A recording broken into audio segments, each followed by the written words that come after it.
All right, y'all. This next video is Get Out was more than a horror movie. Let's see what bro Back in talking 2017, about. Jordan Peele released what would become one of the most influential films of this modern era, Get Out. This is a psychological horror thriller that follows a young black man who accompanies his white girlfriend to spend a weekend with their wealthy family at their secluded country estate. What starts off as an awkward family visit slowly transforms into something far more disturbing. With everything happening with the political and cultural climate right now, this film feels relevant, and in some cases, more than it did back in really 2017. do. So in today's video, Bruh, I'm I gonna don't be know if y'all heard about the black kid who went out to like sea or something like that with like 3 of his white friends, and he didn't come back, but his phone came back. And then there was another one where there was another one too, but like both of these stories are very similar. This happened recently. breaking this movie down crazy. scene by scene, connecting its themes to real life examples while highlighting details and small things that you may have missed while watching it yourself. Get Out is one of those films that I've watched countless times, and every single time I watch it again, I pick up on something new. With that being said, no more talking. I really hope you guys enjoyed this video. Let's hop into it.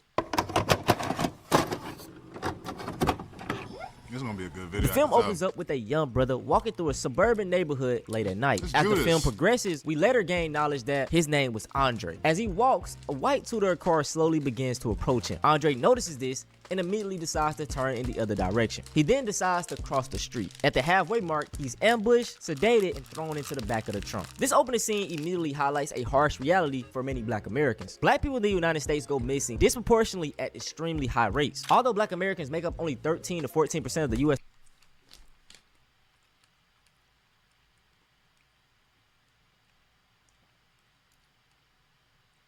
Wow. Wow, that is actually crazy. We only make up 13 to 14% of the U.S. population.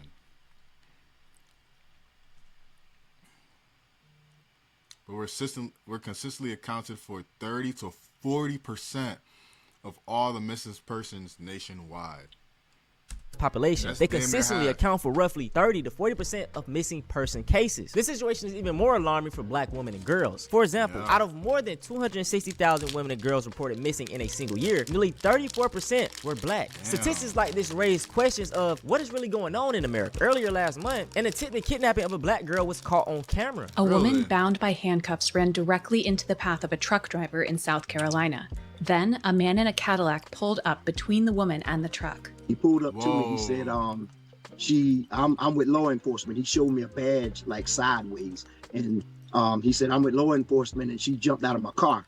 According to an incident report from the Aiken County Sheriff's Department, the woman told police that the man drove up behind her while she was taking a walk and claimed to be an officer, took her phone and social security card, handcuffed her, and put her in the back seat of his. Why we didn't see this on the news? Why am I just now hearing about this? I never heard about this.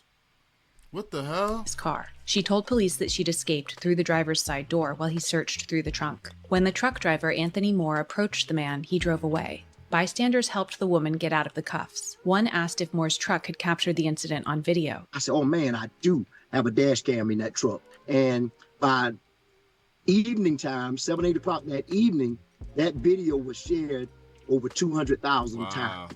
Authorities later arrested 39-year-old Jonathan Willard on 1 count each of kidnapping and impersonating a law enforcement officer, according to the Associated Press. Aiken County Solicitor's Office told AP that Willard hadn't been assigned a defense attorney and a court date had not been scheduled yet. Incidents like this are just reminders that I need all of us to stay vigilant. We are then introduced to the film's main character, Chris, a young black photographer living in New York City. He's intelligent, observant, and somewhat reserved, often keeping his thoughts to himself. We also meet his girlfriend, Rose. Early on, she comes off as caring, supportive, and deeply invested in Chris. She arrives at his apartment as they prepare to visit her parents for the weekend. While packing, Chris seems uneasy. Rose notices his discomfort and asks what's wrong. Chris admits that he's concerned about how her parents might react to their relationship. Specifically, he wonders if they know he's black. Rose responds by reassuring him that it isn't a big deal and her parents won't care. She even jokes that her father would have voted for Obama a 3rd time if it was possible. She also mentions something key, that Chris is her first black boyfriend. I want you guys to remember that for later on. She continues continues to reassure him, saying that if her parents had any issue with him being black, she would have told him beforehand and wouldn't have even considered bringing him there. This exchange touches on a real concern that we see with many interracial couples. Me personally, I've never dated outside of my race. And shout out to my wife. She is a black woman. We have a beautiful family together. So everything I'm about to say is coming from a third person point of view. In some families, relationships are still judged based on race. A person may be blacklisted from the family if they bring home a black man or a black woman. In my opinion, it is extremely unfair to bring a black person into a hostile environment that you know exists. Whether that be at dinner conversations, them watching Fox News all day, the small things they mention on car rides. Becky knew her pops didn't like black people, and she still brought you home. They then head to Rose family's home, with Rose driving the car and Chris in the passenger seat. During the ride, Chris is seen searching for something, which turns out to be a cigarette. Rose quickly snatches from his hand and throws it out the window. Chris has a smoking addiction, and he's been trying to quit it. And this is also another detail that you guys need to keep in mind. Chris then calls his best friend, Rod, a TSA officer who is outspoken, funny, and very loyal. Rod had already agreed to watch Chris's dog over the weekend while he traveled to Rose's parents' home. From the start though, Rod has always been highly suspicious of him going to that family home. He's voiced his concerns multiple times, and he also brings it up again during this phone call conversation. After exchanging a few jokes, the call ends. As the drive continues, a deer suddenly jumps in front of the car, causing a minor accident and some damage to the vehicle. After the collision, Chris hears the deer whimpering and decides to investigate. He finds it laying helplessly, moments away from his death. Now, deers are very symbolic in this movie. We see them all the time. As Chris stares at it, it is symbolic because in a way it represents him. The deer represent prey, and later in the film, Chris will find himself in that exact position. The scene then cuts to a police officer questioning Rose about the accident. Once he finishes speaking to her, he turns to Chris and asks for his identification. Rose immediately objects, insisting that Chris doesn't need to show his ID because he was just a passenger. When I first watched this film, I thought Rose was just standing up for her man, you know, being that loud, outspoken, liberal woman that we know. Thinking about it,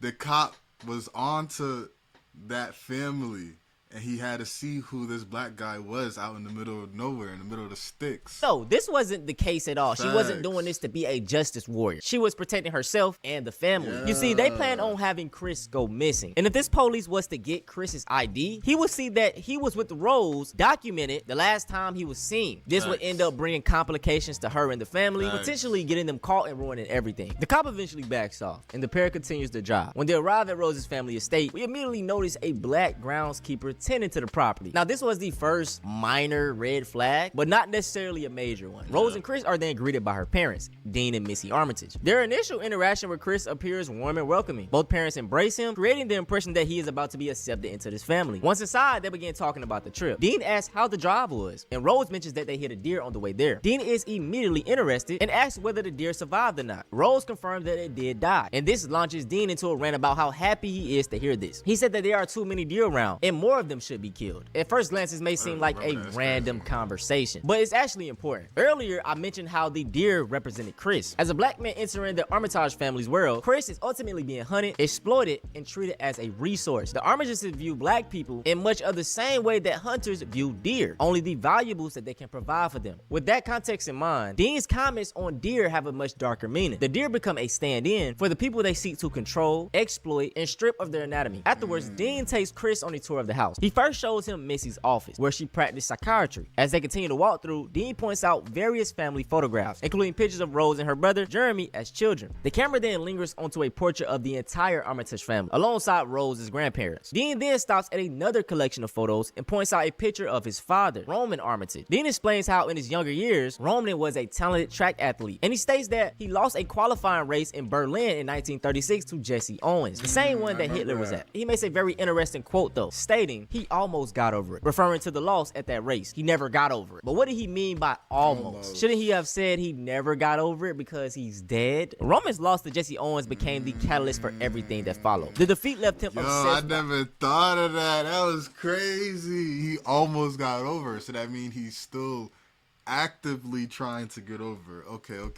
Either that black people possess superior physical abilities. Over time, that obsession evolved into the coagula procedure, a process that allows wealthy white individuals to transport their consciousness into black bodies in order to obtain these perceived advantages. With this being said, Roman never died, which is why he said he almost got over it. He's actually the groundskeeper now, named Walter. His consciousness lives inside of that body, which you will get proof of later in the film. After he's finished showing off the photos, he points out the basement being sealed off because of black mold. Now this was a lie, because later in the film, this is where the whole operation of the coagulant procedure takes place. He then tours the kitchen where a major red flag is drawn. When Chris first came into the family estate, we seen one black servant, but now when we enter the kitchen, we see the second. This is the family's maid. Her name is Georgina. Dean then goes to explain how his mother loved her kitchen and they always kept a piece of her in it. He meant literal, because his mother is in Georgina's body. And as the film progresses, this gets confirmed as well. They then go outside to finish the tour, but as they're walking, Dean notices that Chris is kind of uncomfortable. Dean then brings up, he realizes how bad this looks. A white family, black servants, they're rich, but he reassures Chris that it's not like that. He goes on to explain how Georgina and Walter used to care for his parents, and after they died, he kept them around because he didn't feel right just letting them go. He then brings up Obama, stating how he would have voted for him for a third time if he could, just like Rose brought up. Chris looks even more uncomfortable, and Dean's attempts to prove that he isn't racist just come across as performative and forced. This is one of the film's earliest examples of Jordan Peele highlighting liberal racism. Dean doesn't openly represent himself as racist, and in fact, he goes out of his way to appear progressive and accepting. In the next scene, the family is gathered outside around a table talking. Dean asks Chris about his parents, and Chris explains that his father was never in the picture and his mother died in a hit-and-run accident when he was around 11 years old. Dean then asks Chris if he smokes. Chris says yes, but asks that he is in the process of quitting. Dean encourages Chris to let Missy use her hypnosis to cure his addiction, claiming that he once had the same problem, but after doing a hypnosis session with Missy, he is now disgusted of cigarettes. Chris is visibly uncomfortable with the suggestion, but Dean continues to insist, stating that it's a service we provide. Chris politely declines, and the conversation moves on. We then learn that a family gathering is taking place the following day to celebrate Rose's grandparents. Conveniently, Rose forgot about this and decided to have Chris visit the family on this big day. While the family talks, Georgina moves around the table refilling drinks. As she pours Chris's glass, she accidentally overfills it, prompting Missy to tell her to go lay down and rest for the continuation of the day. Shortly afterwards, Rose's brother Jeremy arrives. Up to this point, we know very little about him, but in this upcoming dinner scene, it gives us a much better understanding of his character and further reveals the unsettling nature of the Armitage family. After bringing up an old story about Rose, Jeremy asks Chris if he is an MMA fan. Chris says no, explaining that it's too brutal for him. Jeremy then asks Chris if he ever got into a street fight as a kid. Chris replies, stating that he practiced judo when he was younger, insinuating that he got into a lot of fights. Jeremy then says something interesting, in quotes, "With your frame and genetic makeup, if you really pushed your body, you would be a beast." This line shows how Jeremy feels about Chris. He believes black people naturally possess superior strength, speed, and athletic ability. Although he frames his comment as a compliment, it reduces Chris to his physical trait and reinforces racist stereotypes. Jeremy then brings up jiu-jitsu, noting that success in the sport is more about intelligence and strategy than physical strength. The way he frames his comments suggests the contrast between physical ability and mental ability. He appears to imply that black people have superior physical abilities, while white people hold the mental abilities having better intellect. This idea ties directly into the film's central theme. The Armitage family's ultimate goal is to place what they believe to be a superior white mind into a genetically superior black body. Now, the way Jeremy thinks also can draw parallels to how many white Gen Z men in 2026 feel. We often talk about the fetishization of black. Bro, I ain't gonna lie, this is a good ass video, Antonio. Like, I'm so locked in, I'm not even saying nothing, but like, it's some good points he's pointing out. Men right now. from non-black women, but we never talk about it from the non-black men as well. A great example of this is a TikTok trend that went viral last year. They would use this country song and the lyrics would go something like, "I won't back down," and on the screen would be a picture of them and some made-up scenario of a black guy doing something very descriptive. For example, it says, "When bro doesn't know how to shut up, so now my 5'10" ass gotta dance with the 6'5", 250 and lean dreadhead." Another example, when the 6'4" dreadhead starts squaring up because I'm on a whole different side of TikTok. I've never seen these. When the 6'4" dreadhead starts squaring up because I started fake whipping him. What do you mean by that? I started fake whipping him. And even with white women themselves, they have picked up on this obsession with black men. This is reason 10,000 why racism is rooted in jealousy. Tell me why I received this message of a white man saying, "Well, you look like you've dated black men, and if you have, none of us want you." I didn't know this was an attitude that a lot of white men hold, but apparently they think that white women who sleep with black men or with brown men, they become tainted in some way, and they no longer want that white woman. But this is absolutely rooted in jealousy, because why would it matter to them unless black men made them feel insecure. There is something about black men sleeping with white women who they view as their possession. There is something about... Once created, where does this market appeal for black men lead? Jason explores the dangers of fetishism on black masculinity.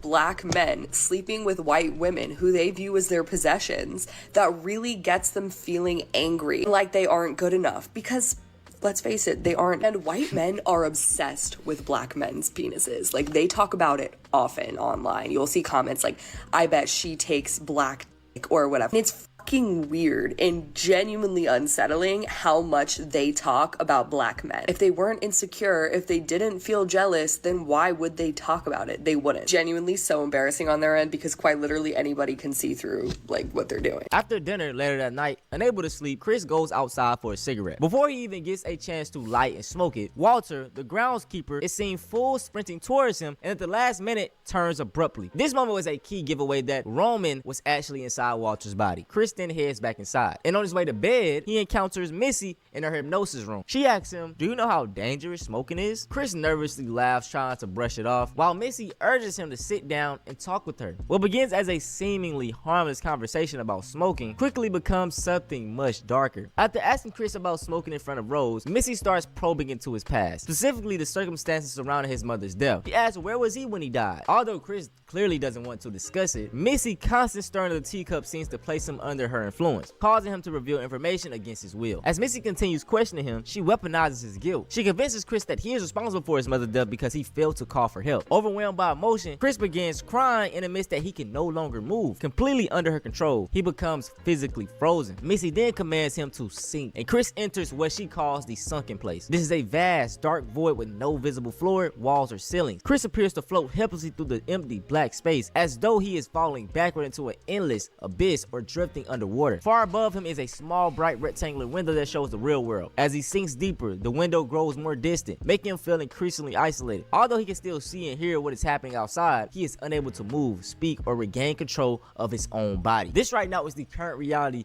for Walter and Georgina. Chris then wakes up from what seems like a horrible nightmare. To clear his mind, he heads outside to take some pictures, but while doing so, he spots Walter and decides to strike up a conversation. Right away, something feels off. His mannerism, tone, and overall behavior don't reflect what Chris would expect from a typical black American. During their conversation, Walter apologizes for what happened the night before, claiming he was simply exercising. He then asks Chris if his session with Missy worked because, according to Walter, he was in there for quite some time. This immediately catches Chris off guard because he believed that the entire hypnosis experience was just a bad dream. Armed with this information, Chris confronts Rose and tells her that her mother hypnotized him without his consent. He explains the sunken place experience, which he still assumes was a part of a dream. The one positive outcome, however, is he's now disgusted of cigarettes, so the hypnosis worked in a way. Later that day, the family gathering begins. One thing that stood out to me was that most of the guests had on all black, which I interpret as them coming to a funeral. This whole event was weird though. It was originally supposed to be a party for her grandfather, which they do every year, but despite Chris being Rose's new boyfriend that no one pretty much heard of, all attention is focused on him. Various guests ask invasive questions about his hobbies, interests, and what it's like being black. This curiosity goes beyond normal conversation and becomes deeply uncomfortable. A lot of these questions are basically asked to see if Chris's body will suit what they do. For example, when he was talking to this one guy, he asked about golf and does he golf a lot, asking him to demonstrate his swing. It's small things like this that you pick up on while rewatching it again. Chris finally seems to catch a break when he encounters another black guest. This is Andre, the man who was kidnapped earlier in the film. At the party, once again, Andre isn't dressed like a typical black American. He's also accompanied by older white women and speaks completely different. The awkwardness peaks when Chris goes in for a fist bump and then Andre responds by just grabbing his hand. I want to give y'all a fun fact. The DAP was created by black Americans. Black service members in Vietnam developed the DAP. And y'all a fun fact. The DAP was The DAP was not invented by a single person. Instead, it was created by African American soldiers during the Vietnam War as a nonverbal gesture of solidarity, mutual protection, and survival in a hostile environment.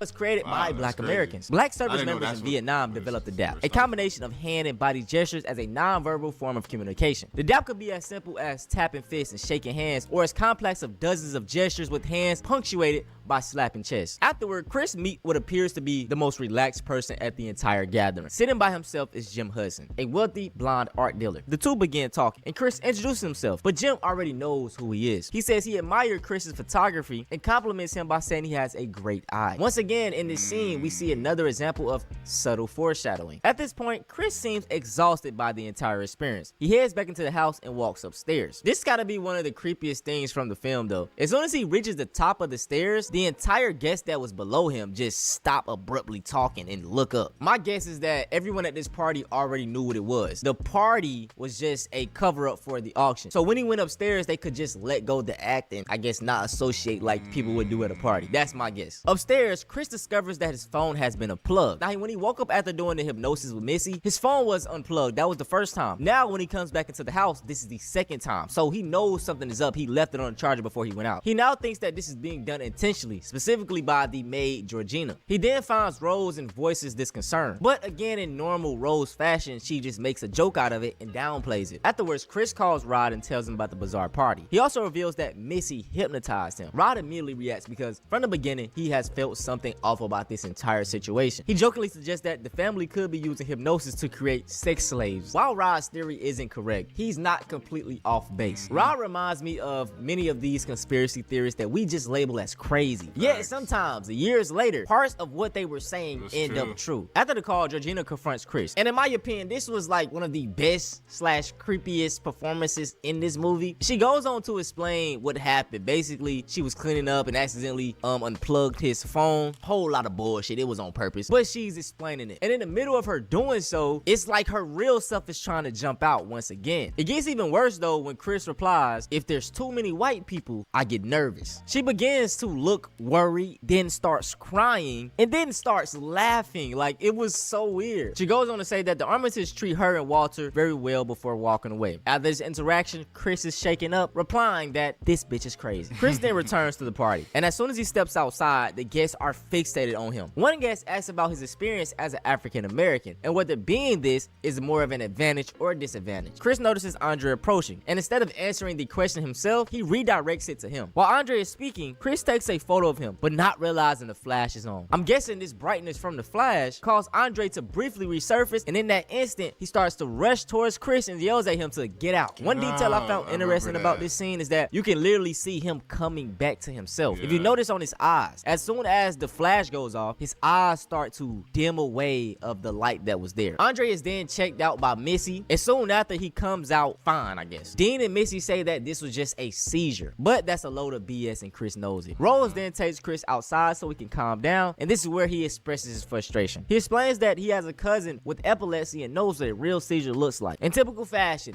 Rose downplays this again, stating that her father is a neurosurgeon and knows what he's talking about. Meanwhile, while this conversation is going on, the silent auction for Chris is taking place. They were doing this playing like a bingo game. I don't really understand it, but Jim Hudson, the man who earlier complimented Chris on having that good eye, wins the bidding. As Rose and Chris finish up their conversation, Chris makes it clear that he is ready to leave, with or without her. Rose agrees and says that she will come up with an excuse for them to leave. Inside the home while packing, this is when everything starts to fall apart. Chris receives a call from Rod after sending a photo he took earlier of Andre. During the conversation, Rod confirms that the man from the party is Andre, someone they both knew. Chris feels a mix of relief, excitement, and anger. Rod urgently tells Chris that he needs to leave immediately, but before he can further explain, his phone goes dead. Just then, Rose enters the room, and Chris tells her in a troubled tone that they need to leave right away. She agrees and heads off to grab her bag. While waiting, Chris notices an open doorway he never seen before in Rose's bedroom. Curious, he steps inside and discovers something horrifying. Hidden away is a collection of photographs featuring what appears to be all of Rose's previous romantic partners. The disturbing part is that all of them are... I need to rewatch this movie because I actually forgot about all these different things he's pointing out. No cap. Black. And if we remember back to the beginning of the film, Rose said that Chris was her first black boyfriend. Things get even more unsettling when Chris recognizes two familiar faces among the photos, Walter and Georgina. Realizing the significance of what he found, he quickly puts everything back and leaves the room. In the middle of doing so though, Rose walks in. He does his best to try to hide his panic, but with her bag found, they head out. When they reach downstairs, Chris discovers that the entire family is waiting for him. Jeremy stands in front of the door, Missy emerges from one room, and Dean from another. This whole time, Rose is still at the top of the stairs searching for the keys. While doing so, Dean asks Chris questions like, what is your purpose here? Chris doesn't know how to respond, so Dean starts answering for him. Growing desperate, Chris demands the keys again, but this time,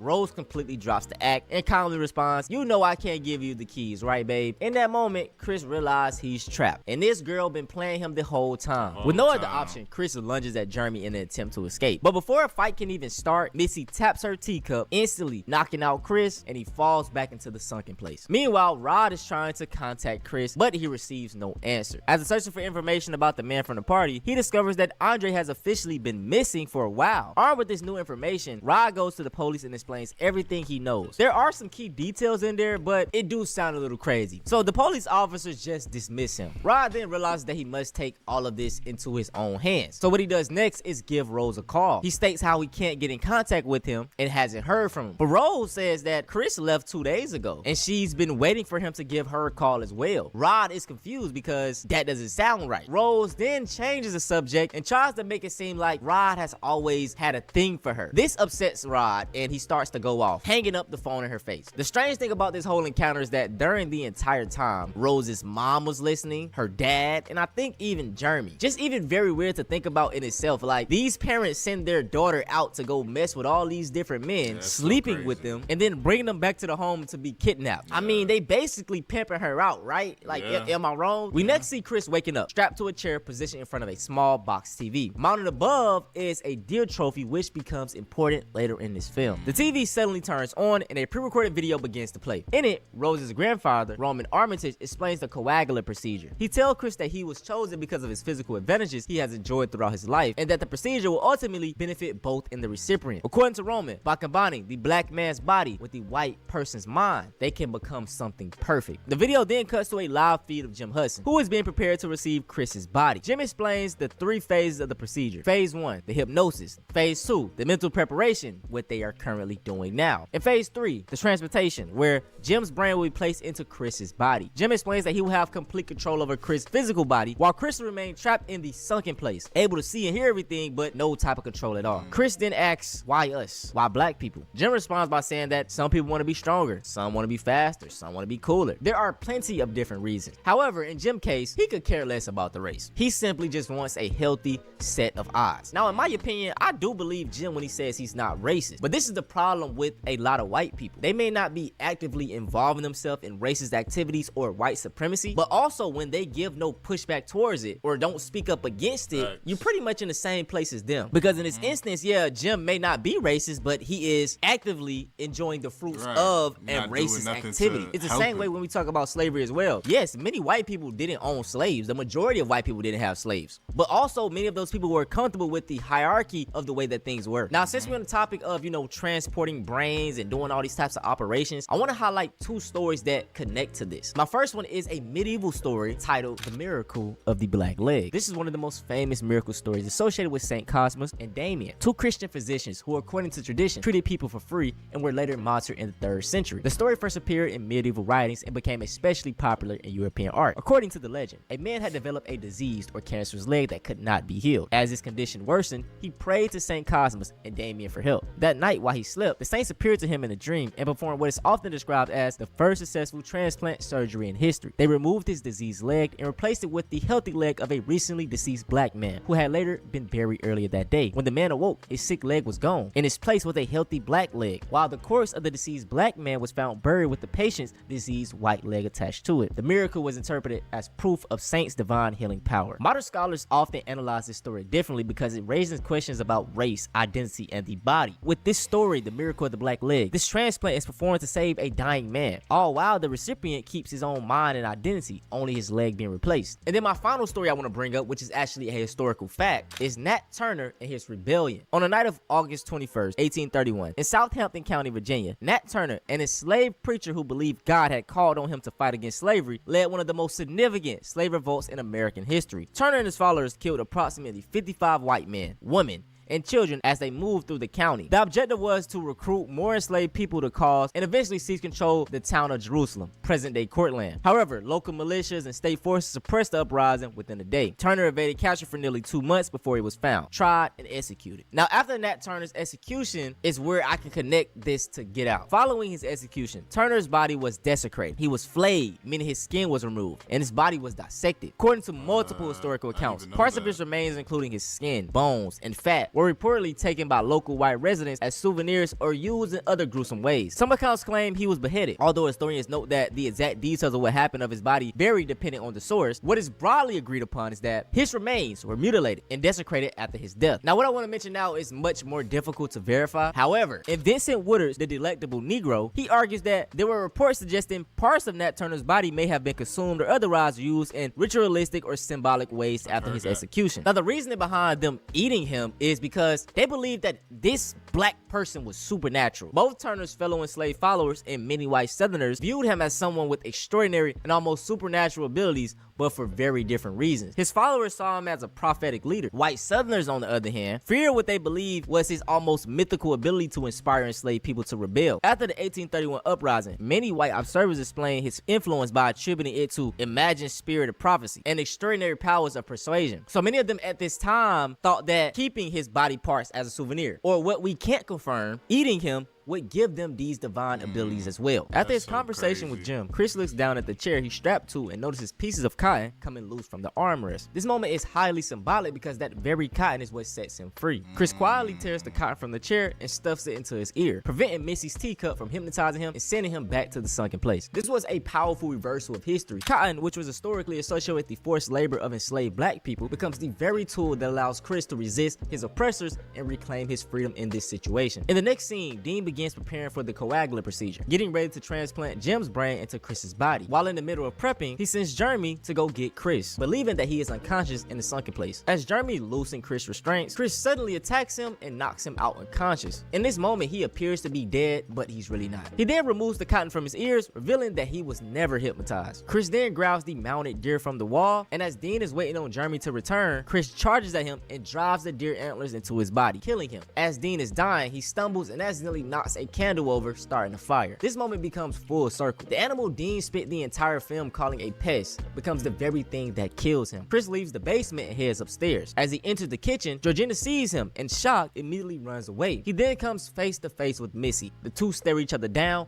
both glancing at the teacup. They rush toward it at the same time, but Chris gets there first and smashes it, preventing her from hypnotizing him and sending him to the sunken place. Missy then grabs a knife and tries to stab him. She manages to drive it through his hand, but with the blade still lodged into his palm, Chris uses it against her, driving it into her eye and killing her. Just as Chris is about to escape through the front door, Jeremy ambushes him. After a brutal struggle, Chris finally gains the upper hand and kills Jeremy for good. The film then cuts to Rose, who is casually eating her colored Fruit Loops separately from her white milk. This is another form of symbolism. In the middle of doing this, she is searching for her next victim online. This time, it seems like she's targeting one of these college athletes. As the camera pulls back, we see photographs of all of her previous relationships hanging above her bed. This makes me wonder, does Rose still have a emotional connection to some of her victims? Let's take Chris for an example. She was dating him for 5 months. After spending hours together, sleeping together, some connection has to be made, despite her eventually selling them out. I don't know, you gotta be kind of sadistic to do the things that she was doing. Chris then gets into Jeremy's car, and if you pay attention, it's the same two-door car from the opening scene where Andre was kidnapped. Even more revealing, the black helmet worn by Andre's attacker is sitting right in the passenger seat, and the exact same song is playing too. This pretty much confirms that Jeremy was the one who kidnapped Andre, and likely many other victims that we don't know about. As Chris speeds away, he hits Georgina with the car, feeling guilty because he knows the real Georgina is still trapped inside of there, and also she reminds him of the situation with his mother. He picks her up and puts her in the vehicle. Rose ends up hearing this commotion and comes outside carrying a rifle. This moment right here is more symbolism. Earlier, I mentioned how Chris represents the deer throughout the film, and here he ends up in the exact same position as a deer, being hunted for his resources. As Chris drives away, Georgina suddenly wakes up and grabs the steering wheel, causing him to lose control and crash. Georgina ends up dying in this accident, and as a result of this, her scar is now visible, pretty much confirming that the grandma's brain was put into Georgina's body. As soon as Chris gets out of the car, Rose opens fire with the rifle. During the confrontation, she orders her grandpa,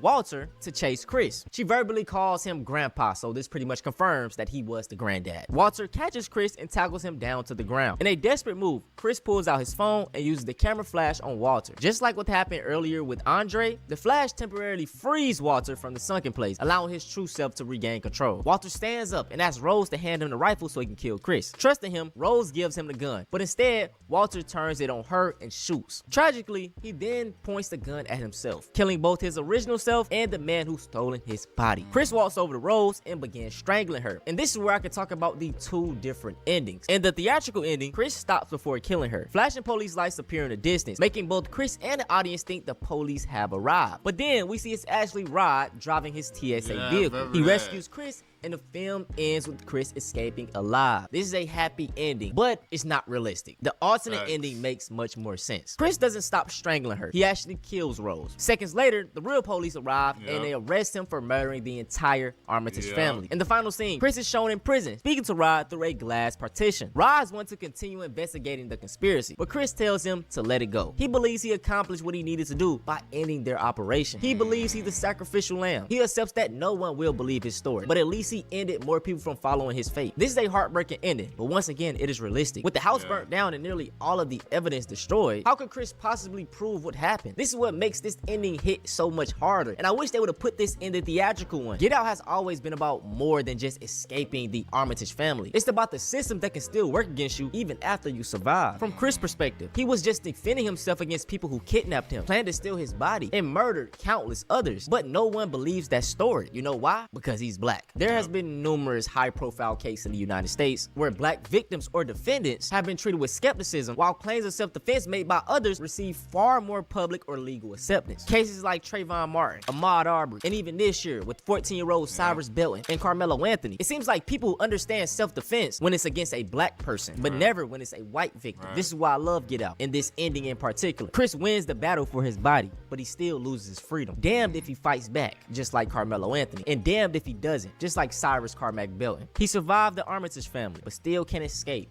the system that's always stacked against him. Damn, Antonio. That's it for this video, man. I hope you guys enjoyed. This video took me some time to construct, man. This is why it's been almost 3 weeks since I dropped a video over here. I apologize. Every single video that I post over here, I try to outdo it from my last. Whether that be the video quality, the time length. I'm literally trying to make movies for you guys, man, and I hope y'all are appreciating it. If y'all do want to see more frequent content from me, though, I do have 2 other channels. Love Tonio, which is a gaming channel, and then Antonio Talks, which is similar content to what I do over here. But let me know y'all thoughts on this film. What are some things that I missed that I didn't mention in here? Also, how do y'all feel about my analysis? What central themes did you pull from this film? But no more talking, man. If you guys want to see something similar to this, I highly recommend you check out my last video where I talked about Stefan in the movie Django and how the price of self-preservation is something, man. I ain't gonna lie, Antonio. You did your thing with this video. This is a good ass video, bro.